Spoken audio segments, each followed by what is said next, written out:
Well, Dipti's got the papers for us now. It's got some analysis on what was our top story yesterday, but it's good to see what that analysis is saying. Lots of focus still on China's Victory Day celebrations, Dipti.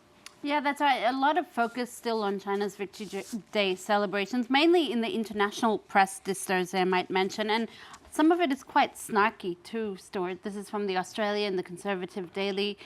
Despots in arms, it says, referring, of course, to President Xi Jinping, but also Russia's Vladimir Putin and North Korea's Kim Jong-un, both of whom were also in attendance for those elaborate ceremony celebrations yesterday.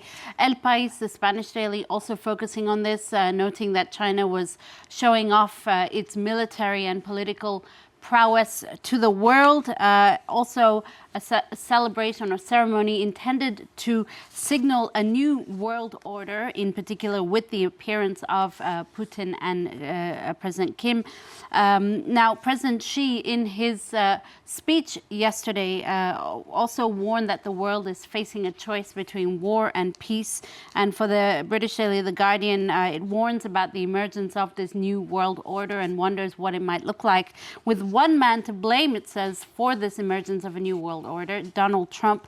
Nonetheless, the paper notes that now that the celebrations are over, President Xi, Putin and Kim may also have to water down those ambitions for a new world order as they face a lot of domestic challenges each on the home front.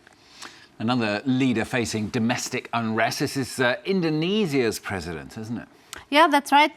President Prabowo Subianto, he actually made a quick trip to Beijing to attend those commemorations, but he's facing a storm of controversy back home and has been for some days now. The Jakarta Post reports that hundreds of women dressed in pink, brandishing brooms, took to the streets yesterday in nationwide protests that have rocked Indonesia for some days now. They also carried slogans like "Your sweet promises cause diabetes." It comes after, as the South China Morning Post explains, it comes after revelations some days ago that MPs receive housing allowances that in some cases are 10 times more than the minimum wage. The protest movement started off in a few cities and then gradually became bigger and now is nationwide and became really a broader expression of public anger against government privilege and inequality. In a rare concession, the president announced a freeze on MPs' overseas travel and cut housing allowances, but he has also increased security and temporarily suspended some of the protests to quell the anger. For his part, President Xi also offered his support in helping restore order and security in Indonesia. Another Chinese story for you. This is about the fast retailer Shein, though. It's come under fire for using a model resembling Luigi Mangione, the man accused of killing a health insurance CEO last year. Explain this to us. Yeah, this is in Newsweek, Stuart. This is the picture I'll show you in a second. Newsweek reports that Shein has now responded after those accusations of a product listing that has since been removed from its website. But it featured a man who looked a lot like Mangione. This is the picture you see here that was in that product listing.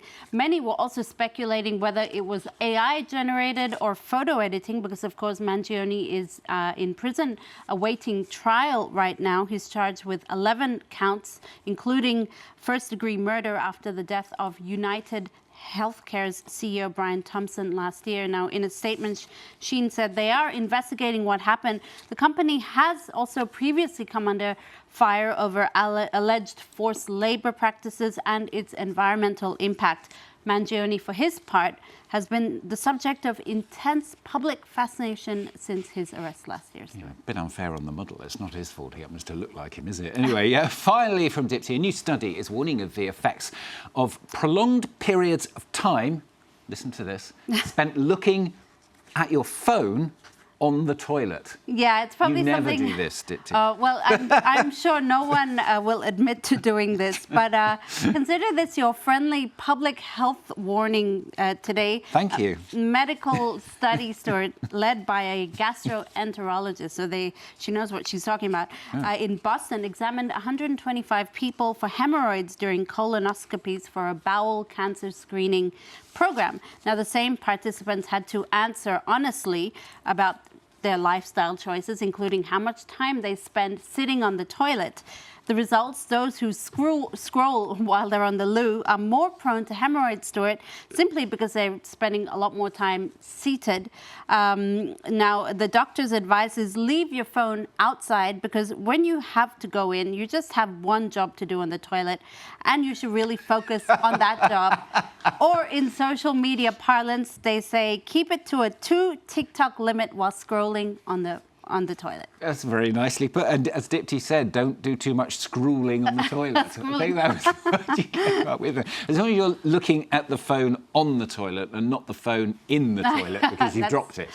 At least you're getting up off the seat, I guess. Yeah, I think that's more of a male problem than a female problem. But anyway, we won't get into that one either. Dipti with the papers here on France 24.